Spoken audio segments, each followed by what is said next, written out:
भीष्म पितामह को जबकि इच्छा मृत्यु का वरदान था, इच्छा मृत्यु का वरदान था, ब्रह्मक्ष के 54 दिन हो गए लेटे हुए, आज पहुंचे हैं। माता कुंती साथ में खड़ी है, द्रौपदी खड़ी है, पांडव खड़े हैं। भक्तों, इधर देखकर के आंसू में आंसू आ गए। मणिवर गोविंद को प्रणाम करके हाथ जोड़ नहीं सकते, नेत्रों से सुरपात बह चला है और सोचने लगे हैं कि मेरे मृत्यु को सुधारने के लिए आज स्वयं प्रभु आए हैं।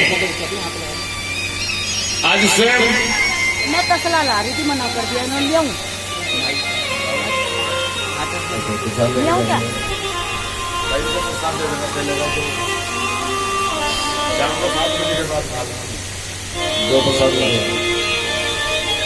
भक्तों, इधर नेत्रों से बह रहे हैं, मैं पुण्यात्मा हूं, बड़ा परमात्मा। भक्तों, कृष्ण ने पितामह को प्रणाम किया। पितामह प्रणाम करता हूं, आपके पुत्र है ना, सभी राजा बने हैं, भारत के सम्राट हो गए हैं, आपके पास आए हैं, प्रणाम करते हैं। द्रौपदी आई है, कुछ उपदेश करो।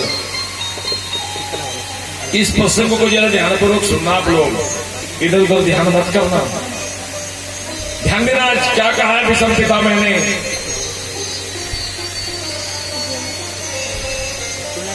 द्रौपदी आई है, इन्हें उपदेश करो। आपके जीवन का लंबा अनुभव है, आपके माध्यम से इनका मार्ग प्रशस्त करो। भीमसेन ने कहा, भीष्म पितामह कहते तुम सब कुछ जानते हो कन्हैया, दूसरों को आदर देना कोई तुमसे सीखे, और मैं क्या उपदेश करूं? तुम उपदेश करते हो तो अवश्य कहूंगा। आज भीष्म पितामह ने आंखें खोली भक्तों और देखा आगे, तो उपदेश करते हैं आज भीष्म पितामह, बिल्कुल ध्यान देना है। दान धर्मान राज धर्मान मोक्ष धर्मान विभाग से पांडवों ने सबसे पहले बताया, पांडवों को भीष्म पितामह ने, तुम लोगों राजा बने हो, बहुत अच्छी बात है, प्रसन्नता की बात है, लेकिन तुम गृहस्थी को आलकिस नहीं होना चाहिए, ज्यादा से ज्यादा धन कमाना चाहिए, बहुत अच्छी बात है, लेकिन धन कमा करके दशांश ध्यान करें जरा, धन को कमा करके दशांश दान करना। बनियों के यहाँ कितना भंडारा चलता है आपको पता है? उनके यहाँ लक्ष्मी क्यों बंधी है पता है? क्योंकि दशांश निकालते हैं, नौकरी का 10वां हिस्सा, खेती का 10वां हिस्सा, जो भी आता है दशांश के लिए निकालते हैं। किसी कन्या की गरीब की शादी में देना हो, किसी कथा भागवत में देना हो, कोई मंदिर निर्माण हो रहा उसमें देना हो, भक्तों ध्यान देना। इसलिए पहला बताया कि दशांश निकालें, ज्यादा से ज्यादा धन कमाए, खूब कमाए, अच्छी बात है। क्यों? तन पवित्र सेवा किए, तन पवित्र सेवा किए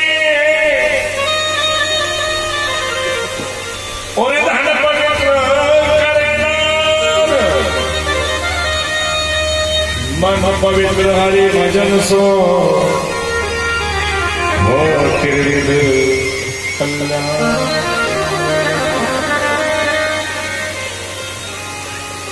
शरीर पवित्र होता है सेवा करने से।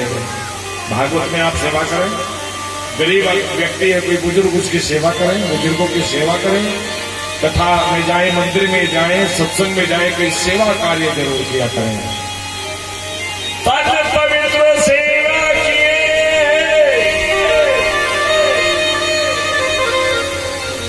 और धन पवित्र करना।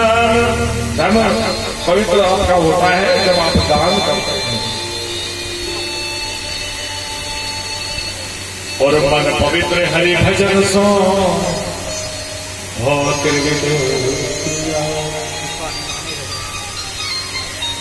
धन पवित्र होता है आपका। मन जब पवित्र होता है, मन से आप संकीर्तन करते हैं, भजन करते हैं, तीनों विधि से आपका कल्याण हो सकता है भक्तों। इसलिए दान करने से धन पवित्र होता है। जहां शिक्षा नहीं है वहां धन का उपयोग करो, शिक्षा की व्यवस्था कराओ। कोई मिताद तो भूखे हैं, बेचारे गरीब हैं, उनके लिए अन्न की व्यवस्था कर दो। कोई गरीब है, पैसे भी नहीं है, बीमार है, रोगी है, उनको औषधि की कोई सेवा कर दो। गौशाला में गाय माता के लिए दान कर दो। इसलिए धन की शुद्धि हो जाती है, भजन करने से मन की शुद्धि हो जाती है, सेवा करने से तन की शुद्धि हो जाती है। और दूसरी बात मैं कहना चाहता हूं, राजा के लिए पहला कर्तव्य है कि प्राणों की बलि देकर भी प्रजा का शुभ चिंतन करना चाहिए। राजा को कभी पाप नहीं करना चाहिए और पाप होते हुए देखना भी नहीं चाहिए। मेरी आंखों के सामने यदि पाप कर्म हो रहा है तो मुझे शक्ति नहीं है तो आंख बंद करके वहां से चला जाना चाहिए, और यदि ताकत है तो डट कर मुकाबला करना चाहिए। भीष्म पितामह उपदेश कर रहे थे, द्रौपदी हंस पड़ी। ध्यान देना यार, विशेष क्योंकि भीष्म पितामह के सामने हंसना साधारण बात नहीं है सज्जनों। पितामह भीष्म कहते हैं, बेटी तू क्यों हंसी? द्रौपदी ने कहा, नहीं बाबा, मेरा कुछ ऐसा कर्तव्य नहीं था। तो यहां भीष्म पितामह एक बहुत अच्छी बात कहते हैं, जरा ध्यान देना आप लोग।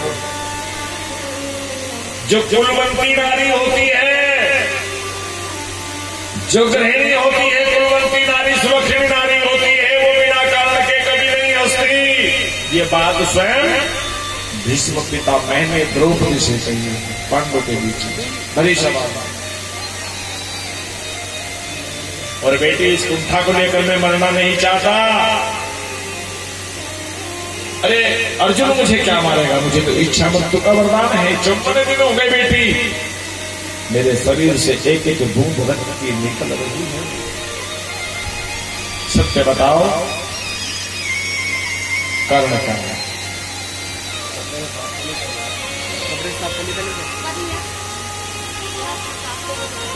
ध्यान देना भक्तों। आज कहने लगे, हे बेटी, ऊपर रखना तो था, नीचे नहीं रखना।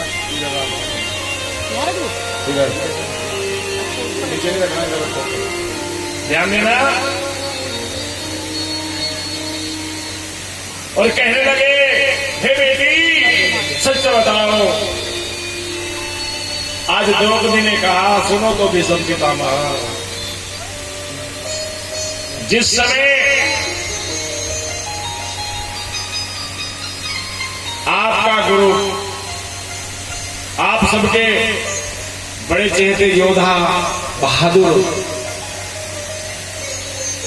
ध्यान करो, जिस समय पांडव जुए में मुझे हार गए,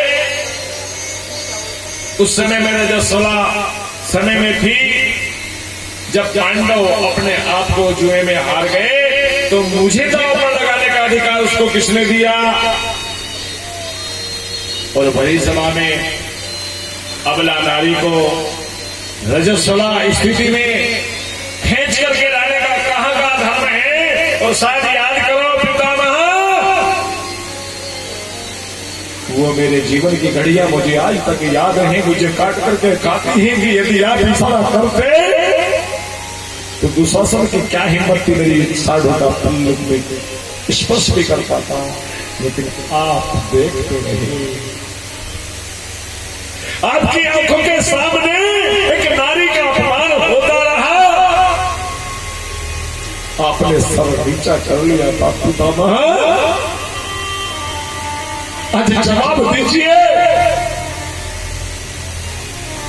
कहाँ का धर्म था कि रजस्वला नारी को, अबला नारी को खींच करके लाया भरी सभा में, लेकिन आपने सर नीचा किया। आप यदि चाहते तो दुशासन की हिम्मत नहीं थी। आज हिचकी देकर के पितामह रोने लगे। ये तो मेरे गोविंद की कृपा थी। द्रौपदी ने कहा पितामह ये द्वारिकाधीश की कृपा थी, उन्होंने मेरी लाज बचाई, अपनी बहन की इज्जत की रक्षा की, लेकिन आप जैसा धुरंधर विद्वान वीर पराक्रमी शव को देखता रहा। आज कहते हो आंखों के सामने पाप होते देखना पाप है।